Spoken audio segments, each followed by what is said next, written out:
Vayamos a Romanos capítulo 15 para continuar con la serie que hemos llevado estos últimos sábados. Romanos capítulo 15, versículo 4. Porque las cosas que se escribieron antes para nuestra enseñanza se escribieron a fin de que por la paciencia y la consolación de las Escrituras tengamos esperanza. Vamos a retomar nuestra serie de la vida del rey Jeroboam. Vayamos a Primera de Reyes, donde hemos estado estudiando la vida de este personaje. Y la semana pasada nos quedamos con una gran incógnita. Todos opinando y en debate si había hecho o no había hecho bien aquel profeta que le mintió al varón de Dios, esto es a su consiervo. ¿Recuerdan la historia para no leerla? Dios envía un varón de Dios, que es en ese pasaje un profeta, a amonestar al rey Jeroboam. Da una señal. Se rompe el altar, el profeta regresa por otro camino y se topa con otro profeta. Este profeta es un mentiroso, lo engaña, lo convence de ir a su casa a comer y a beber agua. Y cuando está sentado allí, siendo que el varón de Dios que dio la profecía a Jeroboam había recibido indicaciones específicas. ¿Qué indicaciones, hermana? El micrófono, hermana Viviana, por favor, con mi hermana Maribel. Sobre que no aceptara ni pan ni bebida en ese lugar. ¿Falta una? Y que se regresara por otro lado. Por otro camino. Por otro camino. Muy bien, gracias. No debería de comer ni beber, no debería de aceptar una invitación y no debería regresar por el mismo camino. Cualquiera de nosotros hubiera pensado, al escuchar una indicación como esta, qué sencillo, ¿quién la puede desobedecer? Tal vez si me dicen a mí, no veas televisión, no escuches música del mundo, no veas pornografía, no codicies a las mujeres, pues yo pensaría, como un cristiano que ha peleado esta batalla durante 30 años, eso sí está difícil, pero cuando se me dice, no aceptes la invitación a comer y no regreses por el mismo camino, ¿qué de difícil tendrá eso? ¿Qué de difícil será tomar otro rumbo? Y si tengo sed y hambre, aguantarme nada más en lo que llego a otro poblado. La sed y el hambre, ¿qué de difícil? Pero aquí la cuestión no era la dificultad del mandamiento, sino que Satanás estará listo, estará vigilándonos para que aún en las cosas más sencillas defraudemos a Dios. Aún en lo más sencillo. Por eso aquellas cosas que uno puede pensar, no me van a costar nada de trabajo. ¿Qué de difícil tiene venir a un culto? Tomar el camión. No es como a los cristianos del primer siglo. Ellos para ir a una reunión tenían que irse caminando. No había autobús, no había bicicleta, no había motocicleta, no había transporte público. Los que eran de una economía término medio tenían un burro, los ricos tenían un caballo y una carreta, pero la mayoría de los cristianos tenían que caminar, tenían que trasladarse hasta donde se reunían. Han de recordar en Lucas 24 aquellos caminantes de Emaús. Caminaron para llegar a Emaús, ahí dice la Biblia, ¿cuánto tiempo? Mediodía. Entonces ellos estaban acostumbrados a caminar. Y luego Dios a mí me dice algo tan sencillo, no vayas a faltar a la reunión. ¿Y hay transporte público? Y aún así, o peor tantito, tengo carro y no vengo al culto. O los que viven en el perímetro. para que usted no vaya a juzgar y a menospreciar al varón de Dios. ¿Cómo este hombre pudo haber fallado en una indicación tan sencilla? No comas y no te regreses por el mismo camino. Es el colmo. Igual es el colmo que alguien no venga a las reuniones pudiendo venir. Porque tenemos todo al alcance. Pero es que el diablo está allí atrás aún en lo más sencillo, tratando de que no obedezcas. ¿Por qué el diablo no quiere que obedezcas? Es porque es pecado no obedecer. El diablo no quiere que obedezcas porque aún en las cosas más sencillas que tú hagas en obediencia hay una bendición especial para ti. En el mensaje, en el sermón titulado, el profeta predicó este sermón titulado El patriarca Abraham. Él dijo: no existe nada en este mundo que le agrade tanto a Dios como la obediencia.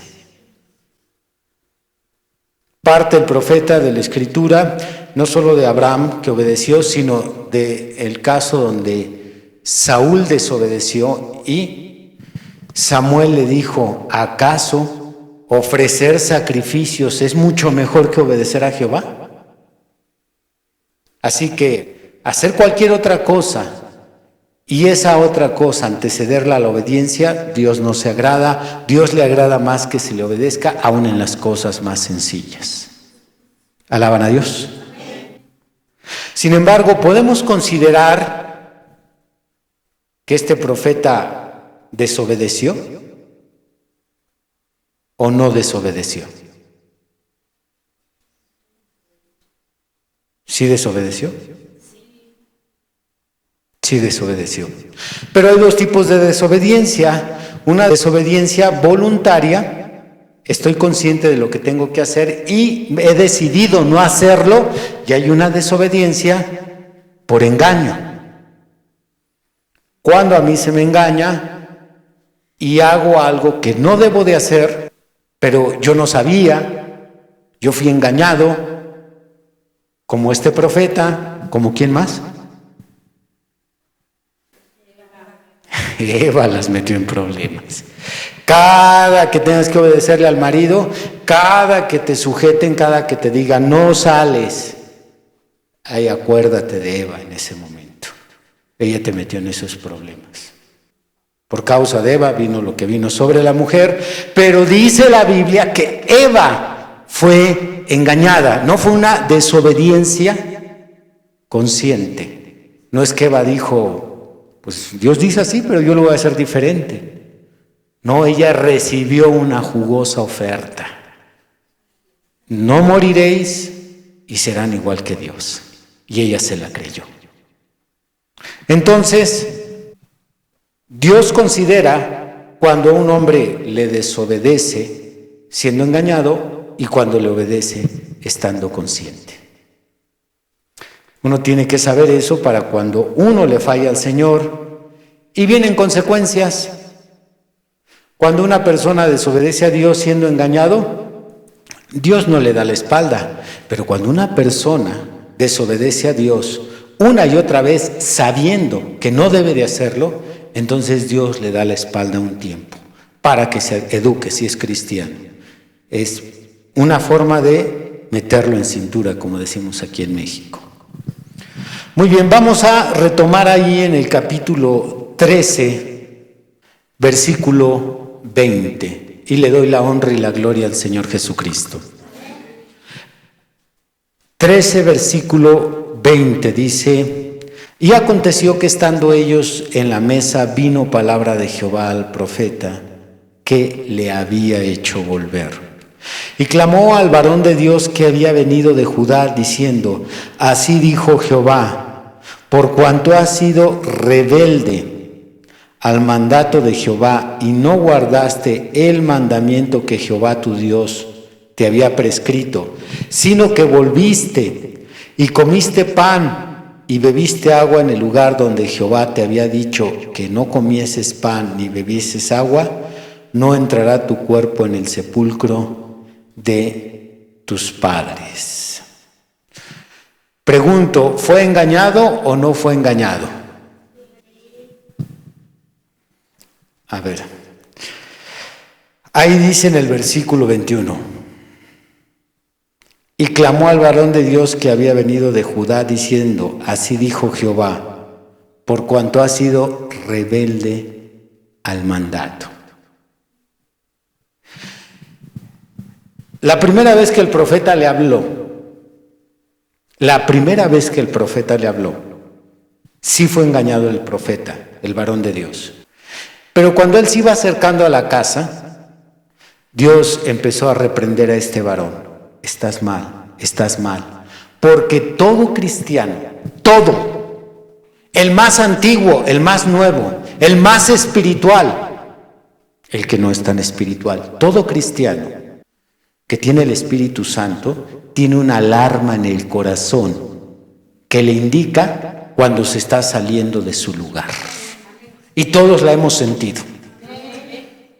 Estás mal. Se empieza a prender un foco rojo en la conciencia. Estás mal. Y cuando nosotros ignoramos esa luz que nos dice estás mal, entonces es cuando caemos en rebeldía.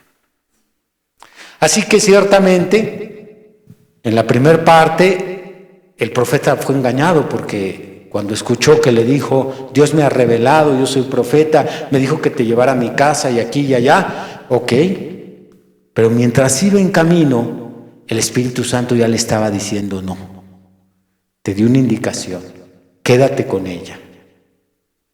Y entonces, él fue rebelde a aquella voz que le hablaba al corazón. ¿Alaban al Señor? Yo una ocasión la sentí cuando tenía un mes probablemente de convertido. Era totalmente nuevo en el Evangelio y yo desconocía el tema de la idolatría. Me invitaron a ser padrino en una boda de mi hermana, padrino de rosario. Yo no sabía, yo no había escuchado temas de la idolatría. Llevaba un mes, hermano, un mes.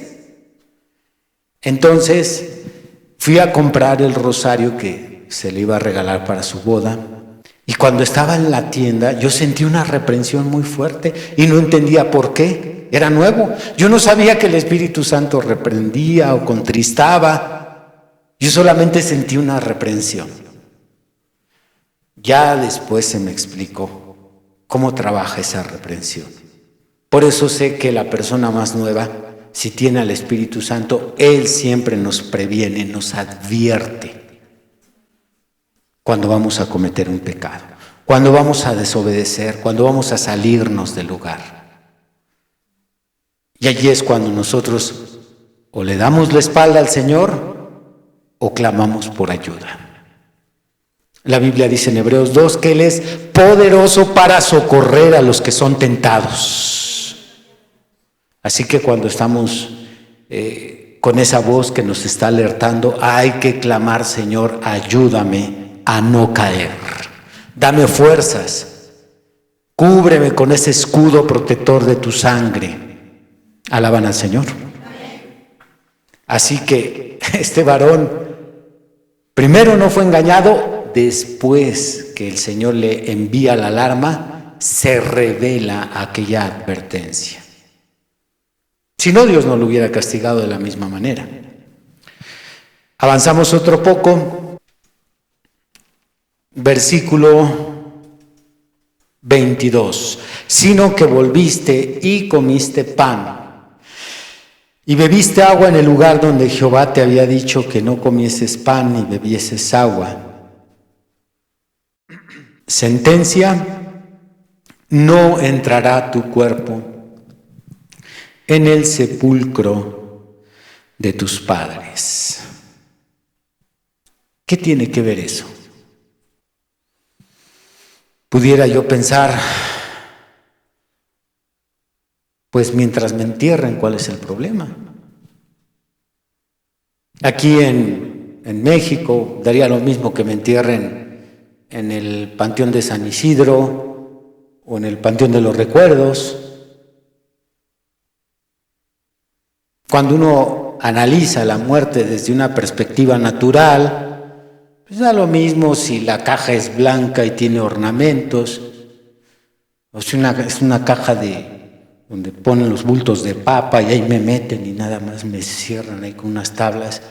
Total, pues voy a la tierra, me voy a gusanar. ¿Cuál es la diferencia? ¿Y cuál sería la diferencia? No entrará tu cuerpo en el sepulcro de tus padres.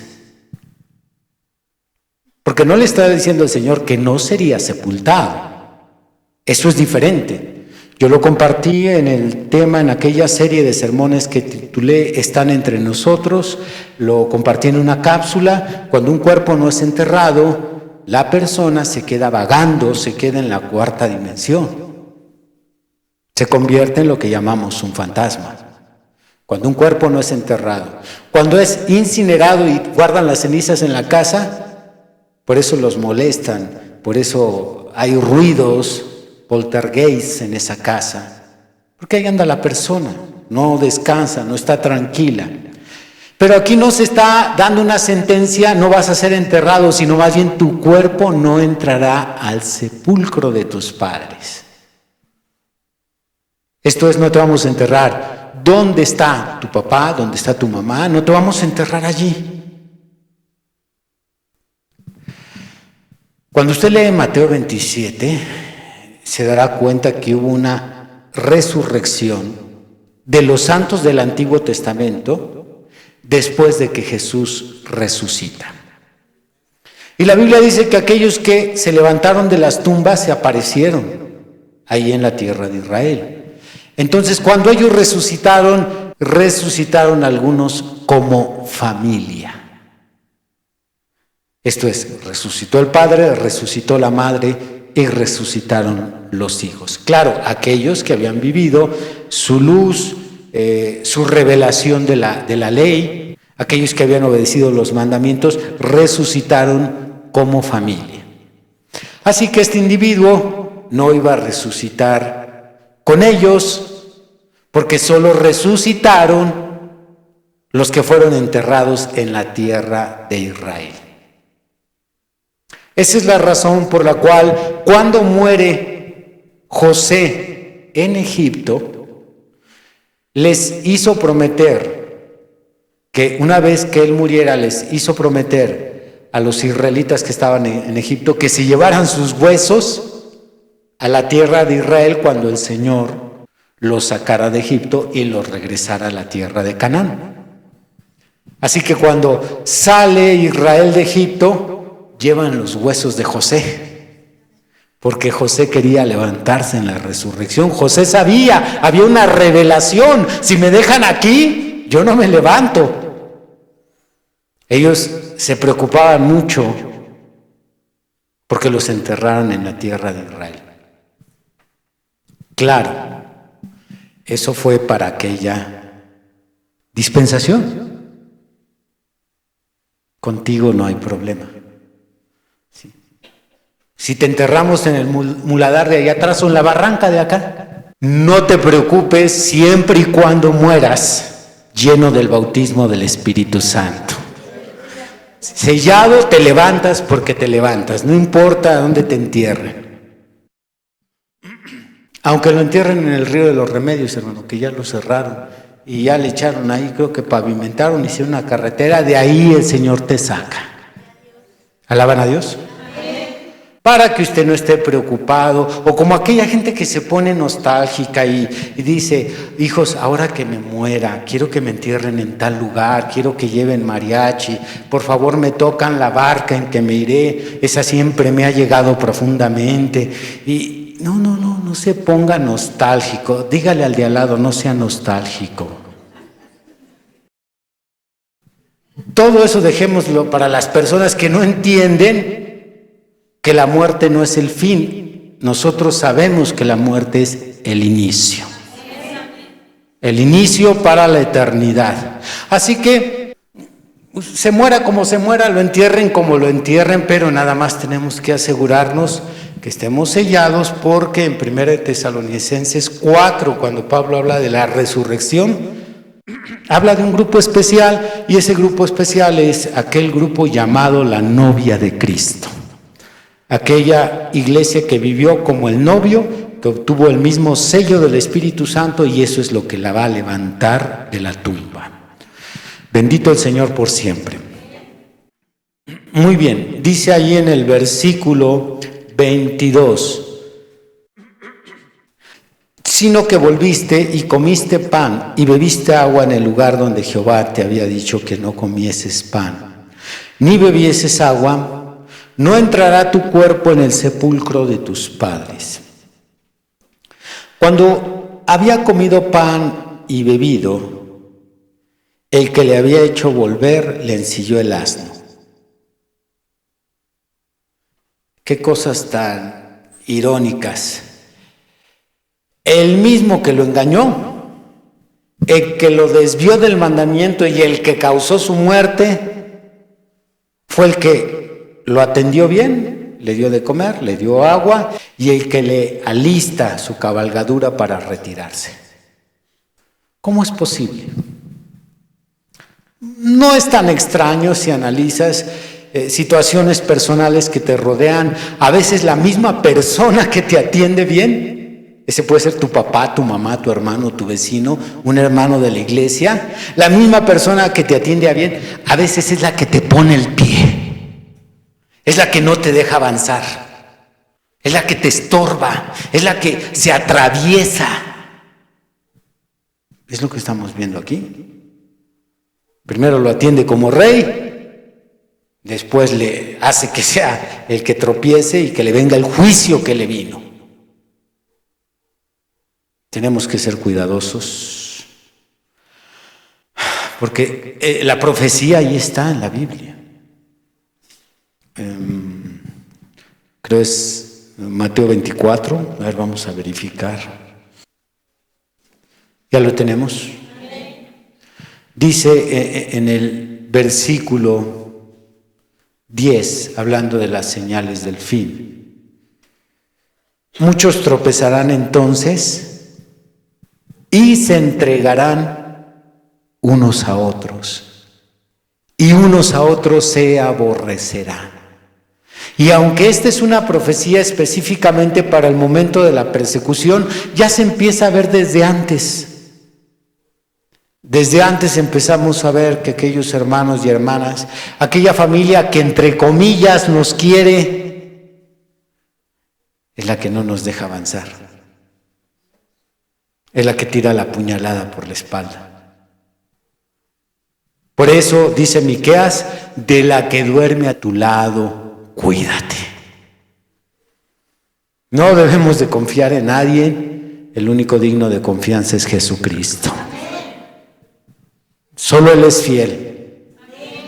Debemos de orar unos por otros, apoyarnos unos a otros, perdonarnos unos a otros, pero cuidado con la confianza. No sabemos al final quién vaya a debilitarse, quién vaya a flaquear. Y si nos sentimos muy seguros, la vida tiene cada giro. De hecho, el mundo, en su decadencia, se incrementa cada vez más la traición en el círculo familiar. ¿Cuántas personas que son hermanas en sangre se están peleando como animales por una propiedad? Por una propiedad, y son sangre. Porque si uno empieza de ambicioso y uno empieza con la codicia a reclamar, hermano, eso no tiene llene. La Biblia dice que el amor al dinero es la raíz de todos los males, y que codiciando muchos se han extraviado de la fe. Así que si usted se cuida no va a tener problemas, pero si no se cuida como animal, va a estar arañándose con los demás por los bienes y propiedades. Porque extraños se entiende que se maten por los bienes, pero hermanos en sangre, hijos con padres, Esta es la señal que Jesús dio. La maldad enfriaría el amor de muchos. Bendito el Señor por siempre. Amén. Y enséñele eso a sus hijos, para que no sean avariciosos. Avancemos otro poquito. Regresemos ahí con este varón de Dios. Dice en el versículo 23, cuando había comido pan y bebido, el que le había hecho volver le ensilló el asno. Y yéndose le topó un león en el camino y le mató. Vaya castigo. Una desobediencia de no regresar por el camino y no comer en una casa.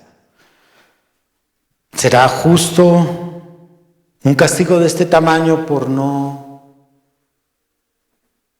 tomar otro camino, por meterse en una casa? ¿Será justo este castigo? No mató a nadie. El pecado de David estuvo más grave y Dios no lo mató. ¿En qué consiste? Uno tiene que analizar estas cosas para entender de qué manera Dios toma sus decisiones en la disciplina. Y aquí hay dos cosas que determinan que a una orden tan sencilla y una desobediencia en apariencia tan sencilla venga un juicio de este tamaño. Lo mató un león. Dos cosas: la cantidad de luz y el ministerio que la persona tiene. No es lo mismo que desobedezca Rebeca a que desobedezca yo como pastor. No es lo mismo que desobedezca la hermana Maribel, que tiene pocos años como cristiana, a que desobedezca yo, que tengo 30 años como cristiano. Dios toma en cuenta esas cosas. No es lo mismo que en tu casa desobedezca el niño de 5 años a que desobedezca el de 25. El de 5 años no obedeció, una regañada está bien, pero el de 25 no vas de vacaciones. ¿Te iba a dar dinero? No cuentes conmigo. O hace algo, ¿sabes qué? A la calle. No vamos a echar un niño de 5 años a la calle, pero uno de 25 sí. Órale, agarras tus maletas y aquí no te quiero. Las disciplinas vienen condicionadas a las circunstancias. No sean tontos, padres, corrijan dependiendo de la edad, la responsabilidad, el conocimiento, el entendimiento. En base a eso hagan su disciplina y no hagan como mi padre, a todos parejos. No, ¿cuál parejos? A este le toca más y a este le toca menos. En base a las advertencias, no voy a corregir igual a alguien que le he dicho 2 veces, a alguien que ya le he dicho 10 veces. ¿No entendiste? Pues entonces, y de allí aprendo yo. Cuando usted dice, pero ¿por qué a mí el pastor me trata así? Mejor ni preguntes. Dile al de lado, shh. Mejor ni preguntes, porque aquí evaluamos los años que llevas, el ministerio que tienes, las pláticas que hemos tenido, la luz que se te ha dado, y en base a eso, no. Para ti no hay misericordia, para ti tiene que ser de esta forma. ¿Alaban a Dios? Por eso no llegó Dios y lo regañó. Ay, contigo no puedo, me haces que me dé dolor de cabeza. No fue un regaño. Dijo, ¿no entendiste? Ahí te va un pequeño felino. Y lo mató un león. ¿Cuántos quieren un castigo como ese? Nadie. No, el castigo no nos gusta. Avanzamos otro poquito. Versículo 24. Y yéndose le topó un león en el camino y le mató, y su cuerpo estaba echado en el camino, y el asno junto a él, y el león también junto al cuerpo. Y aquí unos que pasaban y vieron el cuerpo que estaba echado en el camino, y el león que estaba junto al cuerpo, y vinieron y lo dijeron en la ciudad donde el viejo profeta habitaba.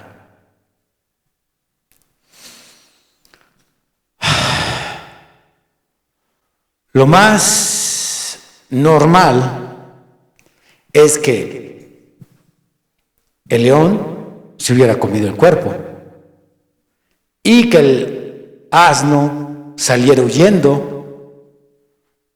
Pero vea usted este cuadro, está el cuerpo muerto, el león a un lado, sin tocar el cuerpo, porque la mayoría de animales, si no es que todos, puede haber una excepción, pero la mayoría de animales mata por sobrevivencia, o aquellos que son territoriales para defender su territorio, su manada, etc. Pero no matan por placer. Entonces, mató al profeta, allí estaba el cuerpo, ahí estaba el león, y el burro tranquilo, no se movía. ¿Por qué la Biblia nos describe este cuadro? Dios quería hacer notorio que esta situación en esa ciudad de Israel no era una situación natural, era un juicio divino. Así es que nada más se trataba de castigar al profeta matándolo.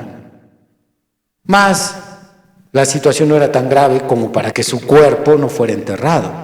Por eso es que el león recibió la orden de que no se comiera el cuerpo. Porque usted sabe que los leones obedecen al Señor. ¿Cómo en qué caso? Como con Daniel. Yo no sé cuántos había ahí en el pozo o en el foso. No sé si había 10, 15, 30 leones, pero todos recibieron una orden. ¿Ven a ese anciano? Se les apetece, se ve sabroso. No lo toquen. Y se ha de imaginar a todos los felinos ahí con la lengua así. Pero no podían tocarlo. Porque el Señor les dijo, no se atrevan a tocarlo. Y yo me imagino también al león viendo ahí el cadáver. ¿A qué horas empieza aquí el desayuno? No hay desayuno. Y ahí te quedas para que no digan, algo le pasó. No, ¿cuál algo le pasó? El león lo mató y esto fue dicho por un profeta. ¿Quién profetizó esto? ¿Un mentiroso o un profeta? Los dos. Era tanto profeta como era un mentiroso. ¿Puede un profeta ser usado por Dios a pesar de ser un mentiroso? No solo era un mentiroso, sino el hecho de que él estuviera ahí en Israel en esos tiempos, cuando el Señor envió al varón de Dios a dictar su juicio, probaba que era un conformista y había caído, de su vida espiritual había decaído de tal forma que cómo podía vivir entre ellos, habiendo tanto pecado, tanta maldad, tanta inmundicia. ¿Cómo podía este varón de Dios ser un varón de Dios y no protestar contra el pecado? Eso hablaba de su condición espiritual decadente. Pero hay algo más aquí importante. Alguien puede tener un ministerio, ser usado por Dios y andar mal. Este profeta mentiroso, este profeta mediocre, nos lo prueba. El hecho de que andaba mal, el hecho de que le mintió a este varón de Dios, eso no evitó que viniera la profecía sobre él. Porque primero fue el engaño y después del engaño vino palabra de Jehová sobre el profeta. Lo cual quiere decir que tú puedes tener tu don Y eso no prueba que aunque tengas tu don y lo estés usando, eso no prueba que andas bien. Eso no prueba que yo ando bien. Puedo tener un don genuino de Dios y ser un mentiroso. O ser un concupisciente. O un hipócrita, un falso, ahí ponle lo que andes haciendo. El ministerio no prueba absolutamente nada. Alaban a Dios. Así que no se vaya usted con la finta. Ay, este hermano toca como un ángel. Nos traslada hasta los lugares celestiales. Wow, este predicador me deja anonadado. Ah, este hermano, este diácono, impresionante policía. Sí, está bien, gloria a Dios por su ministerio, pero eso no prueba que su vida está en orden. Ayúdanos, Señor. Dice en el versículo 26, oyendo el profeta que le había hecho volver del camino, dijo, el varón de Dios es, que fue rebelde al mandato de Jehová. Por tanto, Jehová le ha entregado al león, que le ha quebrantado y matado, conforme a la palabra de Jehová que él le dijo. Y habló a sus hijos y les dijo, ensilladme un asno, y ellos se lo ensillaron. Y él fue y halló el cuerpo tendido en el camino, y el asno y el león que estaba junto al cuerpo. El león no había comido el cuerpo, ni dañado al asno. Qué sobrenatural. Entonces tomó el profeta el cuerpo del varón de Dios y lo puso sobre el asno y se lo llevó. Y el profeta viejo vino a la ciudad para endecharle y enterrarle. Y puso el cuerpo en su sepulcro y le endecharon. Esto es, lloraron y se lamentaron, diciendo, ay, hermano mío. Y después que lo hubieran enterrado, habló a sus hijos diciendo, cuando yo muera, enterrarme en el sepulcro en que está sepultado el varón de Dios, poned mis huesos junto a los suyos. Qué desconcertante. Yo desde hace muchísimos años, cuando pasaba por esta escritura, me surgían muchas preguntas. ¿Por qué si él lo traiciona, le miente y causa su muerte, ahora lo endecha y luego todavía pide ser enterrado con él? ¿Por qué pudo haber hecho algo como eso? No tenía respuestas. Yo crecí espiritualmente en una iglesia donde no hay mucha doctrina. Entonces me quedaba con esa incógnita. ¿A qué se debió? Que este hombre llora, lleva a sus hijos a endechar al varón de Dios, le da una tumba, porque la tumba era de este profeta, que lo endechó, el mismo que lo engañó. Se lamenta y dice, les encargo que me entierren junto con él. Ahora lo entiendo. Esto revela cómo alguien puede quedar tan ciego al daño que le está causando a otras personas. Que ve con tanta naturalidad el daño que le hace a otros y al mismo tiempo, mientras los daña, también les puede hacer un bien. Esto nos revela un grado y avance de ceguedad espiritual. Yo mismo puedo ser bendición y yo mismo puedo ser maldición y no me doy cuenta.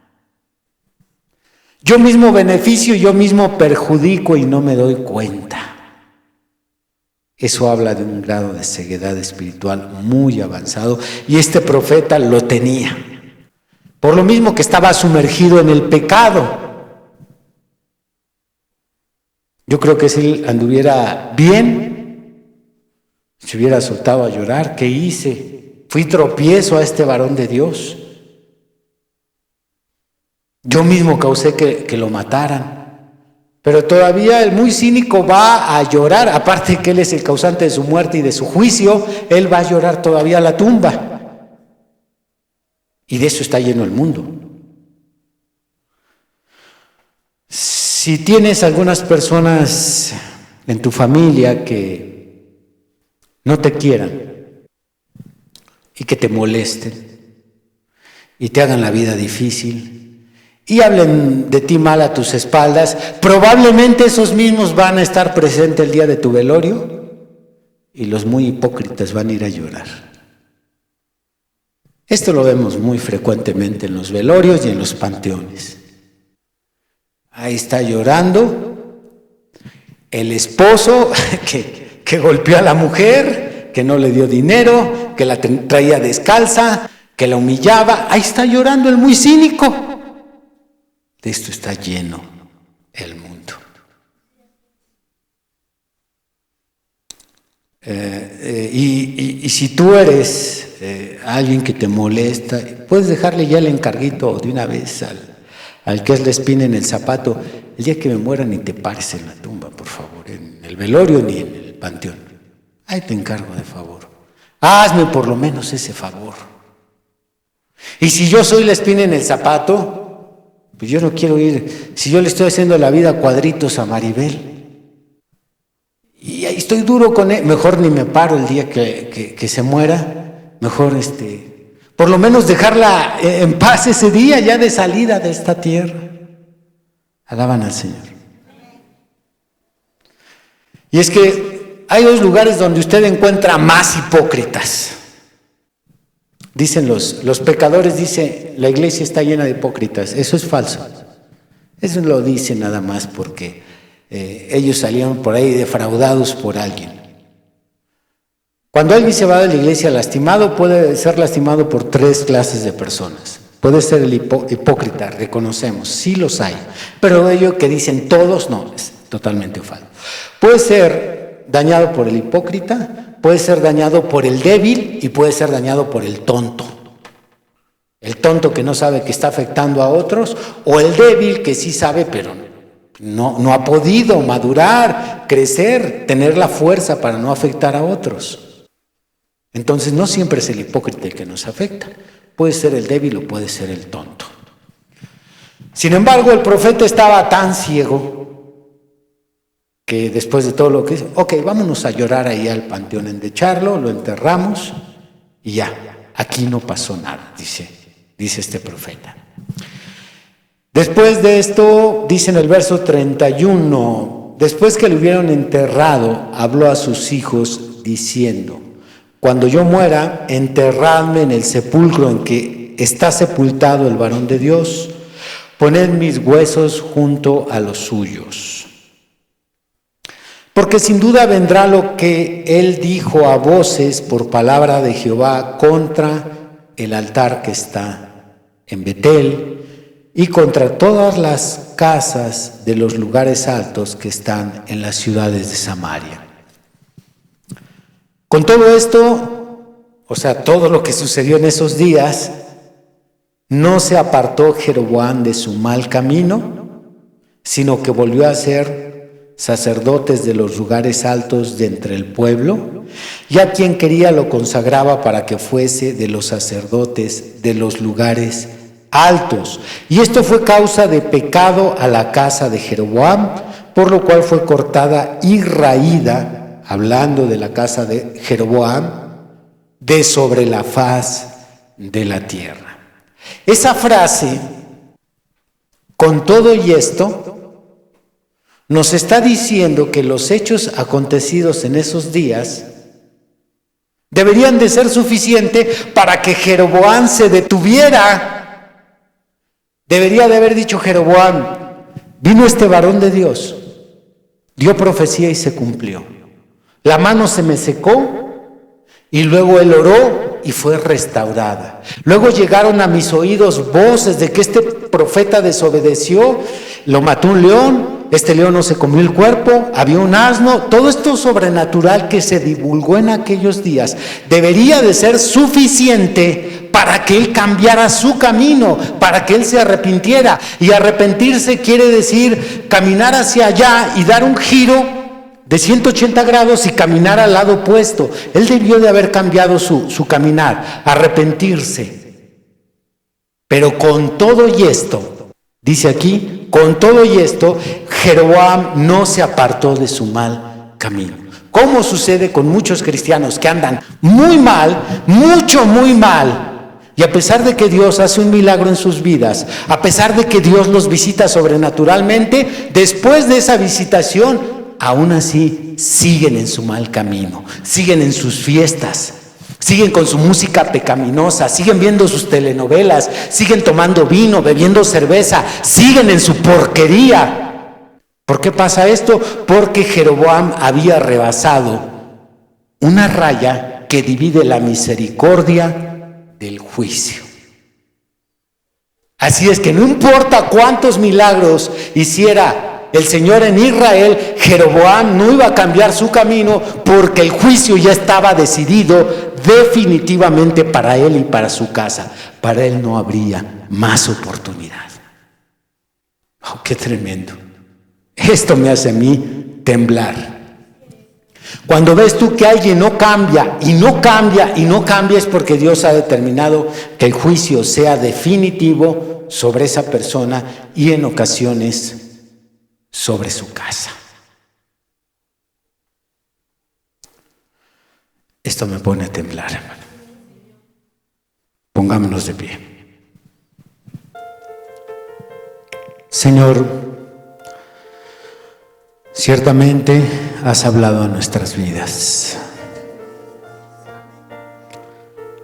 Hay mucho que analizar, mucho que reflexionar sobre esta historia.